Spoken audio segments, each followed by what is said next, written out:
Well, hello, and welcome back to another day of riding around and randomly rambling on, apparently. Today is actually a little bit of a chilly one. It's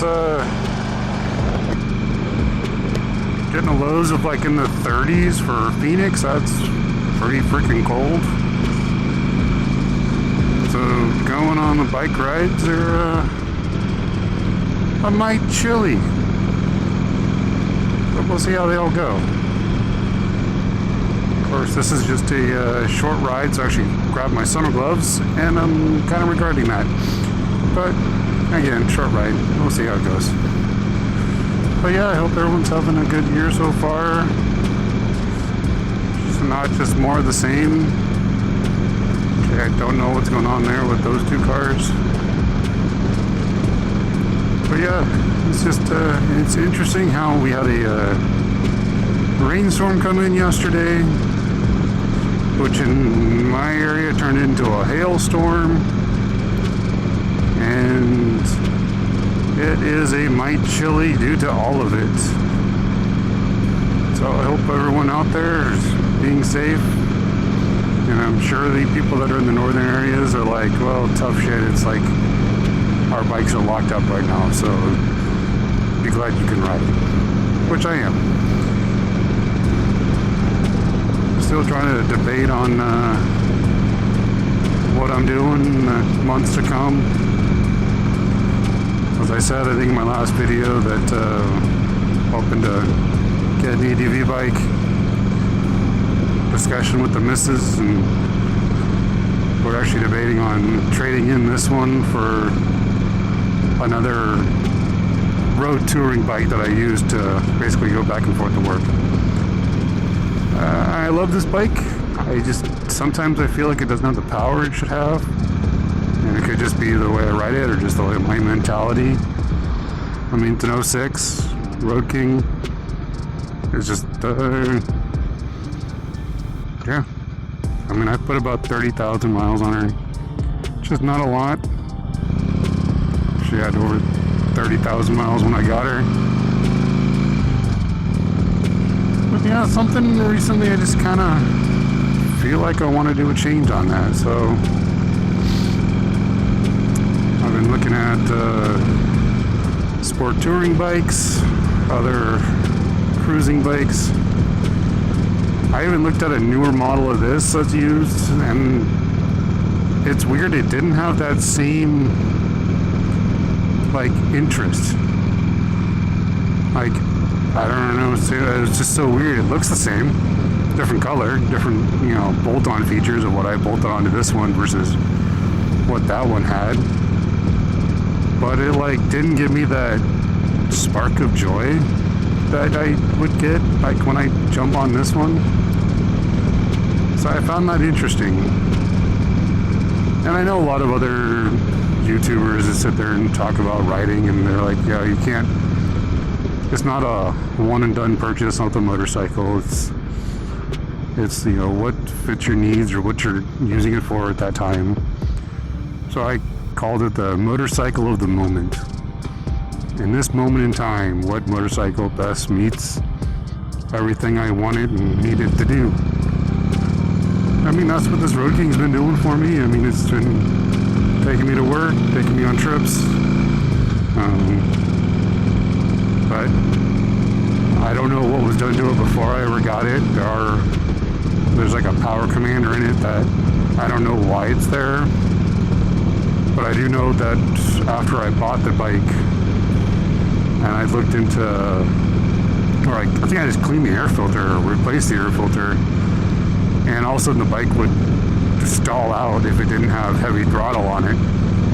So when I took the seat off and started looking at things, I realized that the power commander that's in the bike it was attached but not grounded, so it wasn't working when I was riding the motorcycle.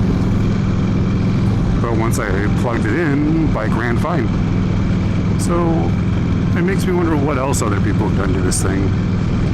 And I think I called my dealership to ask them about an error code. I was like, hey, I have an error code on the bike. What's this error code mean? And they couldn't tell me offhand. I realized I was reading the wrong error code when I was looking for it because I didn't understand the error codes at the time. And then after talking to them for a minute, they're like, oh, wait, even if you brought in a bike, it's a year we don't work on anymore. It's like, that's concerning.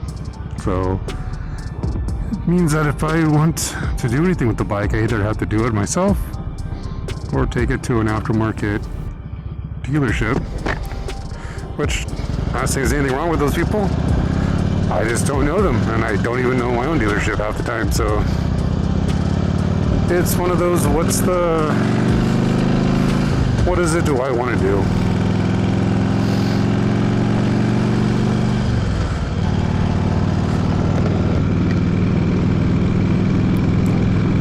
So like if I did a second bike, I probably would just take the time to learn to work on this one better and, you know, take things apart and work on them. Because I know the bike would be down for months on end, which might upset the wife about having a bike that's unworking in the garage for a month or so, depending on parts, tools, and time for me to work on it. But so it just brings me to the question of like, well, what do I want to do? Do I want to upgrade this to something completely different? And if I do, what brand do I want to go with? Do I want to do like BMW? Do I want to do Yamaha, Kawasaki? Do I want to do Indian? I mean, they do have the Springfield, which is like 99% almost the same look of the bike as Road King is. It's just funny how like the things I like on certain things kind of detested on other things, but they also went up in price. Like both those bikes brand new, the Road King brand new, and the Indian Springfield have gone up like $5,000 to $10,000 in the last 3 years. And it's like, what features did you add now that make the bike cost that much more? So I know like one thing, like this one doesn't have ABS in it. I had to do an aftermarket tack and cluster, where I think the new one has that. The new one has cruise control and options for other features. It might be throttle by wire. I don't think it had speed modes. Like this was definitely an old cable. And the Indian, I think, does have those features of like the different modes in it. I'd have to look closer into it again. But I don't want to spend 25 grand on it. So it goes back to like, okay, what's in a price point I'm willing to spend that has the features I want it to have for the riding style that I want to do for the next 5 years. That's probably the realistic part of it. Like what's the bike for this next 5 years of my journey of riding? So I think those are things I've been analyzing, trying to figure out what am I going to do with all that. Like I was curious with the BMW, was it 1250 RT? I think is an interesting bike. But then I don't want to deal with BMW maintenance programs and the fact there's only like 2 dealerships in this area of Phoenix. I can't even work on them.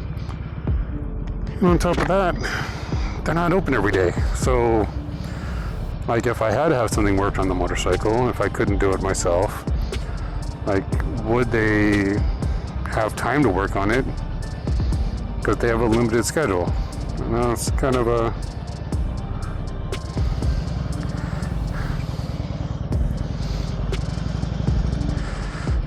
where's your blinkers, buddy? If your power is out. Well, I'm glad he jumped out of his car to tell me, though. Anyway, so yeah, I mean, Harley's got dealerships all over the place, but what bike of theirs would I want?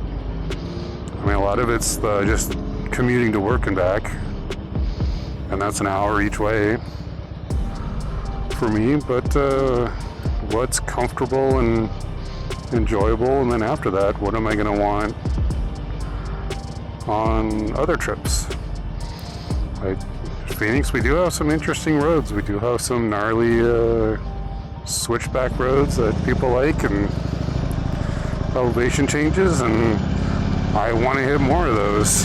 So if I'm doing those, do I want to do those on a big touring bike? Do I want to do a sport touring bike? Do I want to do an adventure touring bike? So many choices. So lots of window shopping to do, see what's available in the market, see what price points we can come across, since it is winter time-ish here. You know, like see if there's any sales, and being 2024 started, and you know, whether or not any of the dealerships is trying to do any clearance of last year's models, which I don't think they do as much for motorcycles as they do for cars, of trying to get rid of last year's stock unless they have new bikes coming in. And I have at least started to see more inventory, but not all inventory. So like bikes that I'm curious about may or may not be in stock still. So it's like, oh, here's a bike I like. There's one in the state. Yeah, cool. Let's see, do I want to drive over there? And what kind of price point are they going to charge me to try to buy it? So lots of decisions, lots of choices, things I need to think about. But hey, that's positive things. You know, I'm actually looking at potentially getting a new motorcycle. There's a lot of worse things I could be doing. So I hope you guys are having a good year so far. I know it's only a week and a half in, or I guess 1 week in. But just hopefully 2023 was not a good year for me, and I hope this stays back there. 2024 is just kind of sitting on pause right now, and we'll hope it has better news in the future. So with that, if you guys have any ideas of what motorcycle sounds fun for hour, I mean, I'm on freeway literally all day. It's literally just cruising, and then if I'm on the road trips I want to go on to, it's going to be a highway to get to those destinations too. So what mostly highway bike would you guys recommend? But with that, you guys be safe and have fun. Until next week, take care.